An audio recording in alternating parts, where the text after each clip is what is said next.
नमस्कार दोस्तों इस वीडियो में बात करेंगे एसी के कंप्रेशर में ब्लास्ट क्यों होता है। एसी के कंप्रेशर में ब्लास्ट होने के बहुत से कारण होते हैं जिसके बारे में इस वीडियो में बात करेंगे और उससे कैसे बचा जाए उसके बारे में भी हम इस वीडियो में बात करेंगे। तो सबसे पहले बात करते हैं एसी के कंप्रेशर में ब्लास्ट क्यों होता है। काफ़ी कारण हो सकते हैं इसके एसी के कंप्रेशर में ब्लास्ट होने के। दोस्तों सबसे पहले हम छोटी छोटी बातों पे जाएंगे जहाँ जिससे कि हम ध्यान रखें जिससे कि एसी में अच्छे से चले और उसमें ब्लास्ट ना हो। तो सबसे पहले हम देखेंगे जब हम एसी परचेज़ करते हैं तो वो अच्छी क्वालिटी का हो, नॉन ब्रांडिंग में ना जाके ब्रांडिंग में जाएं। और उसमें जो एक्स्ट्रा सामान लगता है जैसे कि जब हम एसी फिट करते हैं तो उसमें कुछ सामान हमें बाज़ार से परचेज़ करना पड़ता है। तो वो जो सामान है वो अच्छी क्वालिटी का हो, जैसे कि वायर जो होती है कि मेन होती है इसकी वायर जो कंप्रेशर को जो एसी को सूट करती है जितने एम्पेयर की लगी चाहिए हमें, जितने लोड वाली चाहिए वही आप परचेज़ करें, वही लगाएं। जो एसी के साथ आता है वो तो अच्छी क्वालिटी की होती है, जो आपको एक्स्ट्रा परचेज़ करनी है वो अच्छी क्वालिटी की ही परचेज़ करें। और दूसरा जो उसमें एमसीबी लगी होती है, एमसीबी स्विच होती है जिससे कि एसी को ऑन ऑफ करते हैं, वो भी अच्छी क्वालिटी की हो, जो जितने एम्पेयर की चाहिए हो उतने ही एम्पेयर की लें आप। उसके बाद हम आएंगे इसके आउटडोर के कंप्रेशर के पास।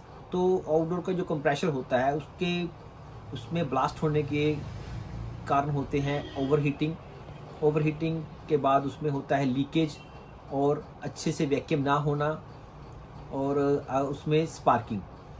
ये कारण हो सकते हैं इसके ब्लास्ट होने के।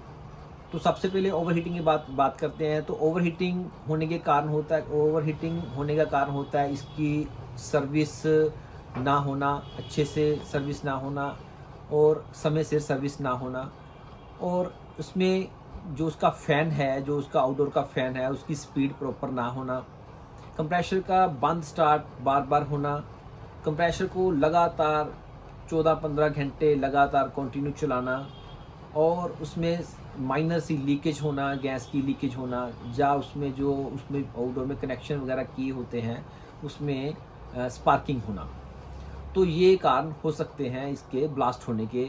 और एक और कारण भी होता है जैसे कि इसमें जब गैस फिल करते हैं तो वहाँ उसमें अच्छे से वैक्यूम ना करना और जो दूसरी गैसें हैं जैसे कि जो एसी में पड़ती हैं उसके बगैर, जैसे कि नाइट्रोजन वगैरह उसमें डाल के जब उसकी सफाई करते हैं तो उसको अच्छे से बाहर ना निकालना, या इसके वैक्यूम ना करना, उसमें जो नेचुरली है हवा है जो अपनी ऑक्सीजन वगैरह है वो अंदर रह जाना, या आपके सिलेंडर में जो आप जिस सिलेंडर में गैस लेके आते हैं जो हार्ड लोहे का बना होता है 2, 3, 4, 5 किलो का, जो 10 किलो का होता है, उसके वॉल्व जो होते हैं वो ऊपर से लीक कर जाते हैं, उसमें लीकेज होना।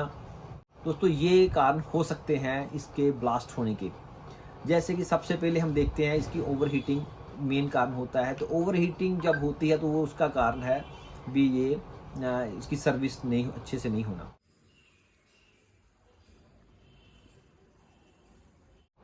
दोस्तों अब इससे बचा कैसे जाए, आप इससे कैसे बच सकते हैं कि इसमें आप इससे जानी और माली नुकसान से कैसे बच सकते हैं, इसका ख्याल कैसे रखें, ये इसके बारे में बात करते हैं।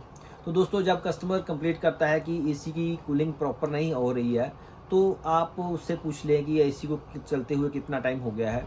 तो अगर ज़्यादा टाइम हो गया है तो एसी के कंप्रेशर को बंद करके फिर ही ऊपर जाएं। और अगर आपको लगता है कि कंप्रेशर का टेम्परेचर काफ़ी ओवरहीट है तो वो कंप्रेशर ओवरहीट है तो थोड़ा रुक लें, थोड़ा उसको ठंडा हो लेने दें, उसके बाद ही उसके ऊपर जाएं और आप उसको देखें।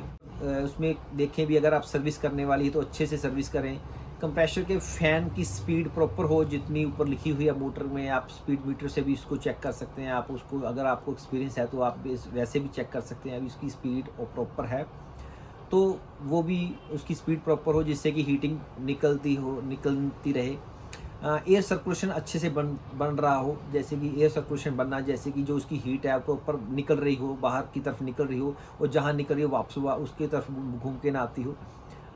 और उसमें कैपेसिटर चेक करें, उसका जो कंप्रेशर का कैपेसिटर है जो कि अगर वो फिक्स स्पीड है, कंप्रेशर के पास कैपेसिटर लगा होता है उसको चेक करें, वो उसको ट्रिपिंग तो नहीं करा रहा है, उसको स्टार्ट दे रहा है, अच्छे से दे रहा है कि नहीं दे रहा, वो चेक करें।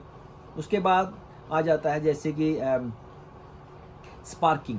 या लीकेज, आपकी गैस लीकेज हो रही है तो उसको देखें। अगर आपको कूलिंग की प्रॉब्लम है तो गैस की लीकेज तो नहीं आई, वो देख लें। अगर गैस की लीकेज है तो आप इसमें बहुत सावधानी रखें, क्योंकि गैसें जो होती हैं, बहुत सी गैसें ऐसी होती हैं जो जलनशील होती हैं। ये गैसें जो होती हैं, जो अगर माइनर लीकेज है और ऊपर जो कंप्रेसर के पास जो कनेक्शन किए हुए हैं, जितने भी इलेक्ट्रॉनिक कनेक्शन किए हुए हैं, उसमें स्पार्किंग होती है। स्पार्किंग, गैस लीक और ऊपर से ये नेचुरली हवा जो ऑक्सीजन है, ये तीनों मिलकर इसको ब्लास्ट कर सकती हैं। पर इसलिए ये कंडीशन होनी चाहिए, इसको भी इस पे ध्यान दें।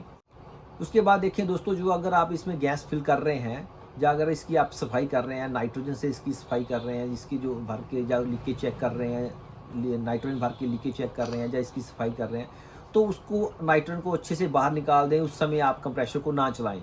अगर कंप्रेसर चलाते हैं तो उसमें ब्लास्ट होने का खतरा बना रहता है, ब्लास्ट हो सकता है।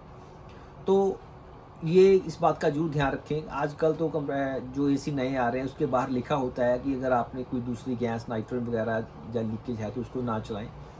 तो ये इसका बात का भी ध्यान रखें। और एक और कारण होता है जिससे कि आप जिस सिलेंडर से आप इस एसी में गैस फिल करते हैं, जिसमें आप गैस लेके आते हैं कस्टमर के घर में, उस सिलेंडर में जो उसको जब आप गैस फिल कराते हैं तो उसके ऊपर वाले वॉल्व में, जो कि 2, 3, 4 किलो या 5 किलो का सिलेंडर होता है, उसमें जो ऊपर वाल लगा होता है उसमें लीकेज तो नहीं है। उसके ऊपर लीकेज हो तो क्या होता है कि जो हवा है, जो नेचुरली हवा है, वो गैस मिक्स हो जाती है, जिससे कि एसी कूलिंग भी अच्छे से नहीं करता और उसमें ब्लास्ट होने का खतरा भी रहता है। वो उसमें लीकेज कहाँ से और कैसे होती है उसके बारे में मैं आपको दिखाता हूँ। उसमें देखिए आप दोस्तों, मेरे पास ये सिलेंडर है। सिलेंडर के जो ऊपर वाला ये हिस्सा है, आप भी इसको दिख रहा होगा आपको। ये ऊपर वाला हिस्सा, यहाँ से अगर एयर बाहर या गैस बाहर आती है तो जब हम इसको वैक्यूम करते हैं तो क्या होता है कि इससे हवा अंदर चले जाती है। क्या होता है कि जब हम एसी को वैक्यूम कर लेते हैं और वैक्यूम करने के बाद उसके साथ चार्जिंग लैंड, गेज और फिर यहाँ पे चार्जिंग लैंड लगा देते हैं, तो जो वाल्व खोल देते हैं तो यहाँ से हवा वो खींचकर एसी में चले जाती है। जो नेचुरली हवा है, जो अपनी बाहर वातावरण वाली हवा है, वो यहाँ से होती हुई एसी में चली जाती है। उसके बाद ही हम इसको खोलते हैं, और जब इसको खोलेंगे तो क्या होता है कि गैस वहाँ उस यूनिट में चली जाती है यहाँ से, और यहाँ से भी कुछ लीक होती है। पर जो हवा इससे एसी में चले जाती है वो एसी में मिक्स हो जाती है, और एसी में मिक्स होने पर जो हमारी नेचुरली हवा में ऑक्सीजन है और ये जलनशील गैस होती है, और तीसरा स्पार्किंग, ये तीनों कारण मिलकर एसी में ब्लास्ट कर सकते हैं। और इसकी अगर ब्लास्ट नहीं होता तो आपकी एसी में कूलिंग में भी बहुत फ़र्क पड़ता है। तो इसको हमेशा ध्यान रखें, यहाँ लीकेज ना हो। ये बहुत ही इम्पोर्टेंट बात है आपके लिए कि यहाँ से ये लीकेज नहीं होना चाहिए सिलेंडर। आपकी चार्जिंग लाइन वगैरह, वाल्व वगैरह भी लीकेज नहीं होने चाहिए। तो इस बात का ध्यान रखें। इस बात का ये बहुत इंपॉर्टेंट बात है आपके लिए कि ये सिलेंडर में लीकेज ना हो। ये सिलेंडर के साथ जो आपका वाल्व लगा है, आपका जो चार्जिंग लाइन है, इसमें भी लीकेज ना हो। ये सारे कारण मिलकर एसी में के ब्लास्ट कर सकते हैं। दोस्तों, मैंने काफ़ी कारणों के बारे में आपको इस वीडियो में बताया, इसमें ब्लास्ट क्यों होता है और इससे कैसे बचा जाए। दोस्तों, अगर आपको ये वीडियो पसंद आई हो तो प्लीज़ इसको लाइक जरूर करें और शेयर जरूर करें। आपके जितने सहयोगी टेक्नीशियन को भी आपको जानते हैं, उसको आप इसको शेयर जरूर करें, जिससे कि एसी में ब्लास्ट से जानी और माली नुकसान होने से बच सकें। वैसे तो देखा जाता है कि बहुत हज़ारों में बहुत से कम ही एसी होते हैं जिसमें ब्लास्ट होता है, पर पता नहीं लगता, इसलिए आप थोड़ा ध्यान रखें, एहतियात ज़रूरी होता है। तो आप प्लीज़ इसको शेयर करें, और अगर आपको वीडियो पसंद है तो लाइक जरूर करें। Thank you for watching. Thank you.